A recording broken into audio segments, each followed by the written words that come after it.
This is what is happening right now beneath Siberia. Continuation of this unchecked process will lead to just one highly predictable outcome: a global catastrophe capable of destroying not only Russia, but also the entire world. What can we now do? In order to counter the looming threats of climate and geodynamic catastrophes, it is necessary to first understand the root causes, that is, the collective shift of the Earth's core, the rise of deep-seated magma, the increase in seismic activity, both at the surface level and in the deep-focused earthquakes across the entire Earth. All point in one direction, an increase in the Earth's internal energy. But where is the source of this additional energy? The answer to this question has been found, proven, and publicly disclosed by the scientists of Alatra for many years now. As I've numerously asserted in the past multiple times, according to the research conducted by the interdisciplinary group of scientists from Alatra, the primary cause of climate and geodynamic changes on Earth is the external cosmic influences that transfer additional energy to the Earth's core, leading to activation of magma flows that erode the lithosphere. This cyclical process occurs once every 12,000 years, with a more destructive phase occurring every 24,000 years. This cyclical impact has been the cause of many global catastrophes on Earth in the past. Today, the cyclical external influence is bringing about our end and the end of our entire planet. The situation is exacerbated by the fact that ocean waters are polluted with microplastics, disrupting the thermal conductivity and its ability to dissipate excess heat from the Earth's depths into the atmosphere. We have disrupted and nearly abolished Earth's cooling mechanism that has been functioning effectively for billions of years. In turn, today, we are endangering not only our own lives, but also the life of the entire planet. Under the influence of this external cosmic impact, other planets within our solar system also cyclically experience changes. That is why, synchronously with Earth, other planets in the solar system also show changes related to their core temperature patterns, rotation dynamics, atmospheres, and electromagnetic fields. In particular, just like on Earth, where a specific region, Siberia, is experiencing warming due to core destabilization, similar pinpoint healing phenomena are observed on other planets and satellites, including the Moon. This is also linked to the transmission of additional energy to their cores. Occurrences of climate changes not only on Earth, but simultaneously on other planets of the solar system indicates that the anthropogenic factor is not the main cause of the current climate challenge, as some claim, but a cosmic influence of a significant magnitude, which scientists from Alatra warned about a decade past. Thus, this external cyclical influence transmits additional energy to the Earth's core, which, when converted into heat, excites magma flows that destabilize the lithosphere. This has culminated in the exacerbated warming now realized in Siberia that cannot be explained by any other causes. This process will accelerate and spread to other parts of the world. Siberia is just one of many regions under the threat of a massive cataclysm due to the increased energy within the planet. Other dangerous points on the planet, such as the Yellowstone supervolcano, could also trigger a global catastrophe. Moreover, there is currently no trend toward reducing the progression of growth and intensity of climate and geodynamic extreme phenomena on Earth. Instead, there is a tendency for them to worsen. Our world is very small, and the risk of its loss is immense. It is crucial to realize that we are entering a period of large-scale catastrophes and natural disasters that could potentially devastate humanity and our planet in the coming years. Hence, Today, humanity is confronting two pivotal issues that demand our immediate attention and resolution. The first pertains to the external cosmic influence, which is already inflicting irreparable harm upon our planet. The second is the dead ocean, which catalyzes even greater warming within the Earth's depths. Solutions do exist, and we possess an understanding of the necessary actions. No single nation on Earth can independently address these issues. This is due to the current state of nations divided and lacking consensus, cohesion, and a unified stance, even in the face of this lethal climate threat. It is no coincidence that science, too, is fragmented. Each scientist specializes narrowly within their own field, and no one scientific domain perceives the entire picture. Similarly, the field of geology is likewise divided into myriad disciplines that fail to interact. Separate research endeavors occur within each discipline, yet an overarching data framework is clearly absent. Under such circumstances, how can we comprehensively understand what is actually transpiring within the planet's climate? Everyone witnesses the escalation of anomalies in Siberia and observes abnormal shifts across the Earth's layers. Yet, there are no definitive explanations that would even slightly bring us closer to escaping this dire situation. A uniform understanding of the current issue is utterly lacking in the scientific realm. To foster such comprehension, the international scientific community must genuinely and deeply delve into the study of this matter and view the world as a cohesive whole. I was able to form such a holistic perspective when I acquainted myself with the research of the Alatra scientists, scrutinized their calculations, and confirmed the accuracy of their conclusions regarding the state of our planet's climate. Please allow me to draw a brief analogy regarding the state of the modern scientific world. Envision, if you will, a literary experiment in which a renowned, influential published work is quite literally deconstructed and reformatted into independent, succinct books, embracing solely the lines of an individual character, alone. I can only imagine what this would do to the storyline. In this regard, since my dialogue is centered on Siberia, a significant region of Russia, I am going to select the late Monsieur Dostoevsky and his masterpiece, Crime and Punishment, as my example. If penned in this modified manner, Dostoevsky's brilliant and influential work would have become a series of short stories, not reflecting the full idea of the piece. Consequently, no one would capture the essence of the author's story, and each person's opinion would be shaped solely by individual character lines. This precisely mirrors the state of modern science today. The division and fragmentation of research prevent us from perceiving and comprehending the complete picture of what is transpiring. Only when we construct our novel with the influence of all characters will we then be able to embrace these stories' holistic content. This collaborative mission must be accomplished in the shortest possible time, while we still have an opportunity to render an impact. At present, we are in a critical situation marked by an unprecedented historical surge in climatic and geodynamic anomalies on our planet, powerfully destructive catastrophes, and an impending total collapse. The current situation is characterized by two main factors that pose a threat to humanity. The first factor is the external cosmic influence that increases the Earth's core energy. The second factor is the disruption of the ocean, which impairs its ability to cool the planet's depths and dissipate excess heat.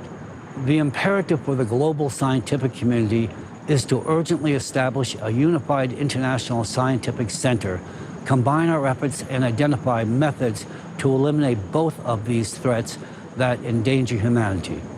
First and foremost, we need to shield the planet from external cosmic influence.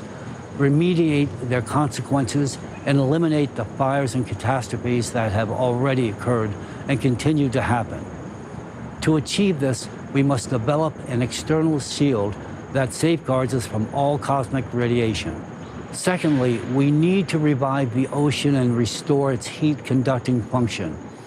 We possess foundational knowledge to achieve the required results and still have a chance to do so.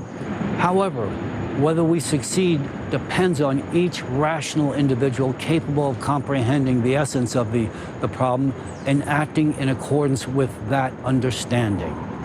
I am now addressing all rational and thoughtful individuals. If you feel the gravity of the situation and the magnitude of the looming threat, and if you can draw parallels between the climate graphs that amply project the progression and see the alarming exponential rise of catastrophes, then I implore you, please do not remain silent. Instead, take every opportunity to explain and elucidate the essence and peril of this global catastrophe to all those who have not yet chosen to open their eyes and comprehend it yet.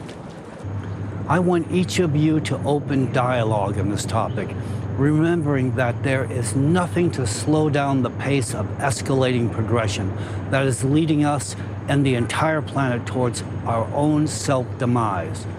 Be bold. The sooner we elucidate and educate the mass public on this looming global challenge and catastrophe, the sooner political forces will elect to act responsibly on the matter. While we remain fragmented and in conflict with one another, politicians cannot and will not consolidate. Instead, they will perpetuate their habituated political practices, condemning the world to ruin. Only global awareness of the imminent and inevitable catastrophes and their causes and the timelines will compel politicians to act urgently and unite the world. Why is it so crucial for politicians who embrace our archaic beliefs to align with the interest of contemporary humanity? Simple, because today only politicians can make the final decision to establish a unified global scientific research center aimed at providing salvation for humanity and the entire planet. This is an absolutely essential measure.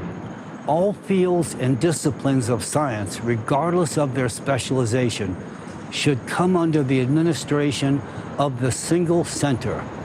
The primary focus of the global scientific community must fall under one umbrella if we are to counter climate collapse and ensure our survival as a civilization.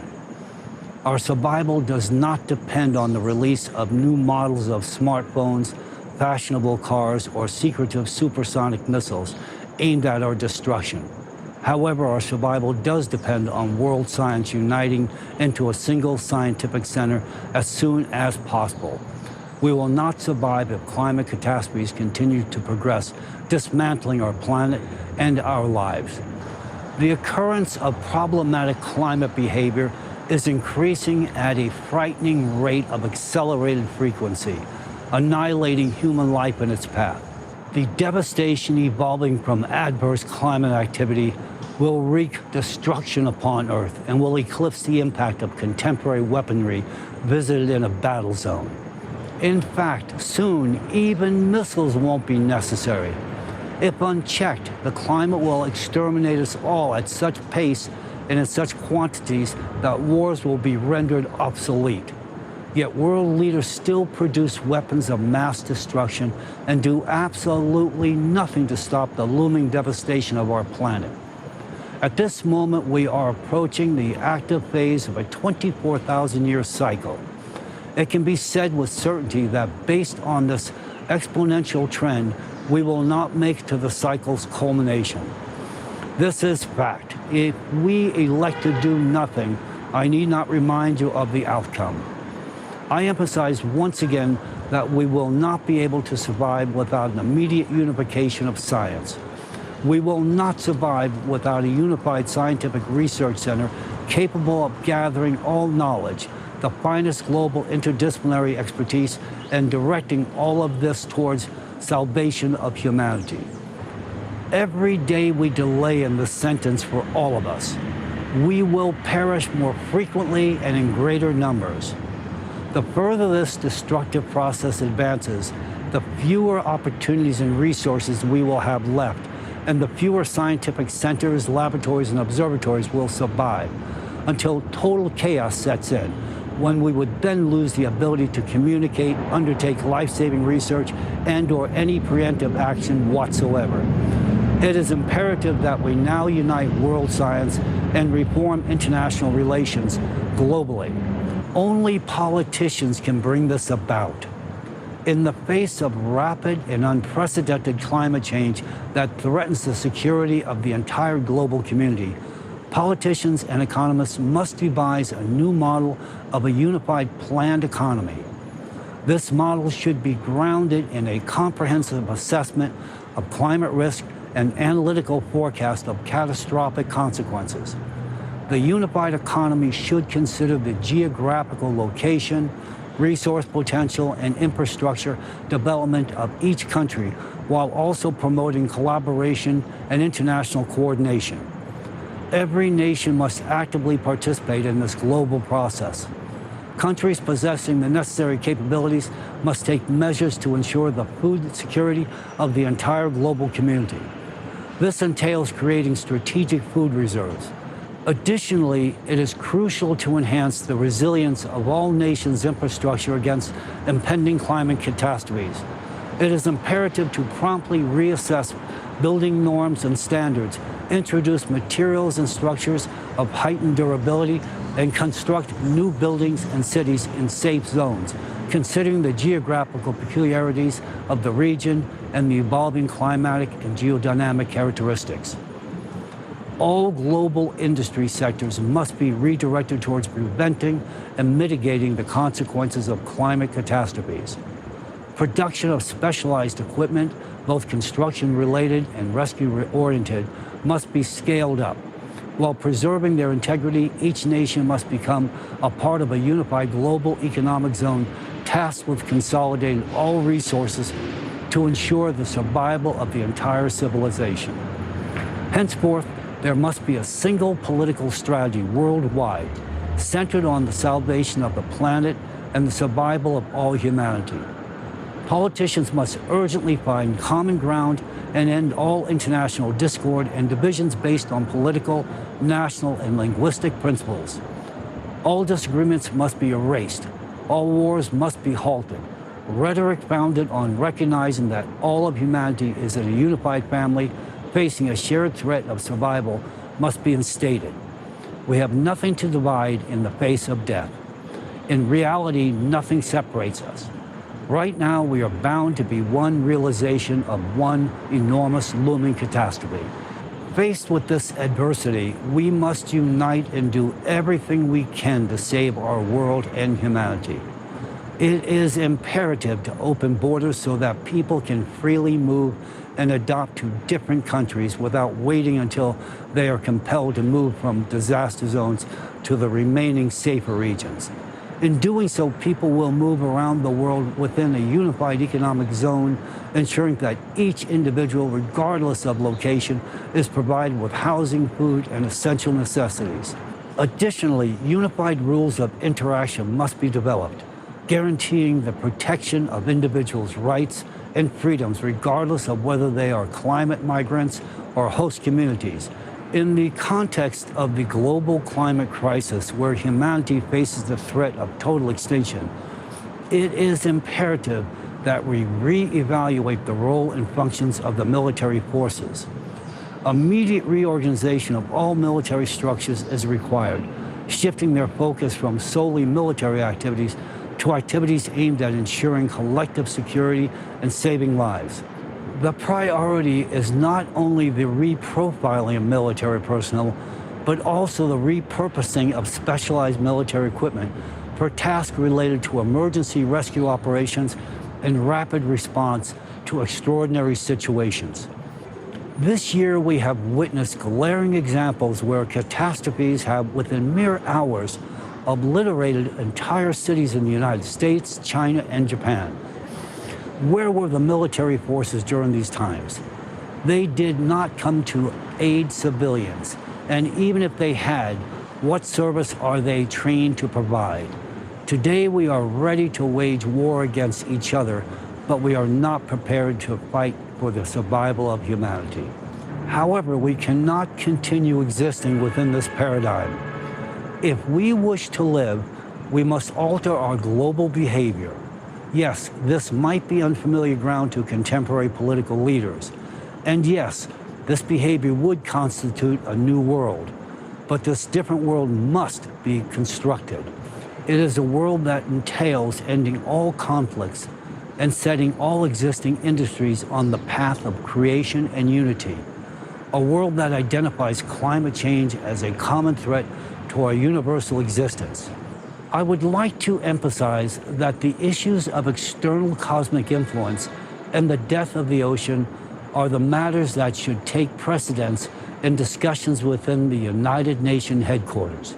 It is precisely this threat to all of humanity that we should be deliberating upon at the UN podiums rather than on any other topics that do not bring us closer to survival. Today, I address all rational individuals on our planet. I particularly wish to speak to those who own the world's media organizations. You are just as human as we are, with loved ones for whom you built your empires. You have ambitions and plans for the future. If you want your family lineage to continue and your influence and media empires to endure, and more importantly, if you want your life to be preserved, allow journalists to speak the truth about the climate.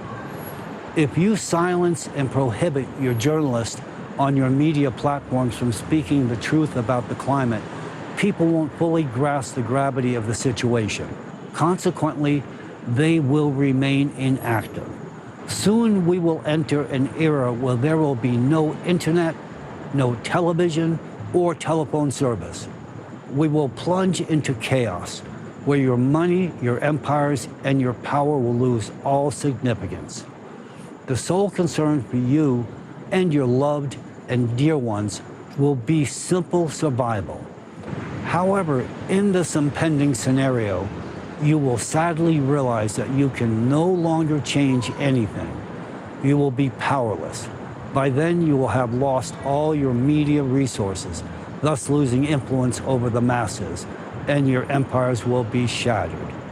Your only chance to preserve your empire is to align with humanity and contribute to informing people and uniting all scientists into a single scientific research center. If we swiftly find a solution to create a shield against external cosmic influences, and if we revive the oceans, only then will we have a chance to save our empires and pass them on to your children. If you value your life and the lives of your loved ones, and the lives of all of humanity, stop silencing journalists. Allow them to convey the objective and honest truth about the global climate change I have discussed today. People will be grateful that you stood on the side of saving humanity and the entire planet in this critical moment.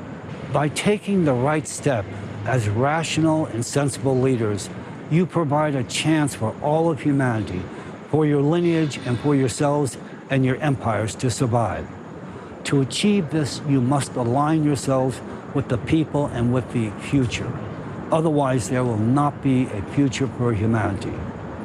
My address today is directed towards all sensible people who possess critical thinking skills and who are capable of analyzing climate anomaly graphs, which assess the magnitude of progression underlying the gravity of this looming tragedy.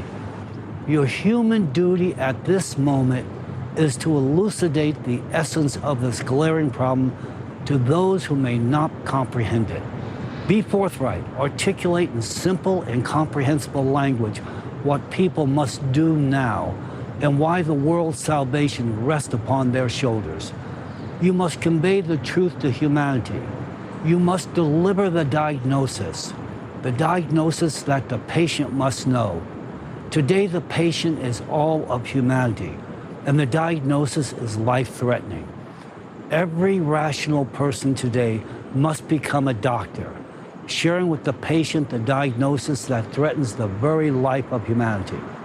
If we are unaware of our diagnosis and the fact that we are mortally ill, we will continue in all inaction. Inaction will kill us. It will dismantle our global human organism. Only when we all become aware of this diagnosis and its causes will we then know the truth. Our collective human aspiration is directed toward survival rather than destruction. Politicians will act, otherwise they will perish. Only when everyone knows and expresses their demand for life will politicians be compelled to act appropriately. Otherwise, they will continue waging wars to cling to power until our entire civilization descends into utter chaos. As humanity, we must now have a single shared goal: survival by any means possible. We need to restore freedom and rights to people in furtherance of maximizing their ability to survive. For millennia, politicians have divided us, making us hate and fight each other. But the time has come for reason, mutual respect, and unity. Otherwise, by remaining divided and hating each other, our inaction will continue to lead to our self-destruction, ultimately resulting in the total demise of our entire civilization. However, if we change the global rhetoric right now, alter the rules of the game in international economics and politics, and focus on uniting science and humanity, we will have a chance to survive. This is what should have been done yesterday. If we delay any longer, we won't have the opportunity to halt the impending climate collapse. What we face today is no longer just a question of supranational security. Instead, the matter at hand is simply, as humans, do we wish to survive or not? The survival of our civilization depends on all the actions of every reasonable individual right now. Considering the catastrophic progression of disasters and the immense challenges humanity will face shortly, it is essential to create conditions where everyone feels human and is guaranteed protection regardless of location. To achieve this, unified laws and regulations are necessary to ensure that the rights of both those forced to migrate and those receiving migrants are mutually respected. An isolated group of countries cannot resolve this matter. It can only be addressed through the unity of the entire world. This is a shared disaster, thus the solution must be collective. As of today, politicians are not prepared for this. The solution is a genuine challenge, not only for politicians, but for all of humanity. We will not avoid catastrophes, chaos, division, and universal death if we remain inactive on this pressing matter. At this late moment, we still have a limited opportunity to save humanity. To do so, it is imperative that we act in a collective manner right now. We mustn't face this paradox where the species Homo sapiens, or wise human, becomes extinct due to a lack of wisdom. May God and science help us all.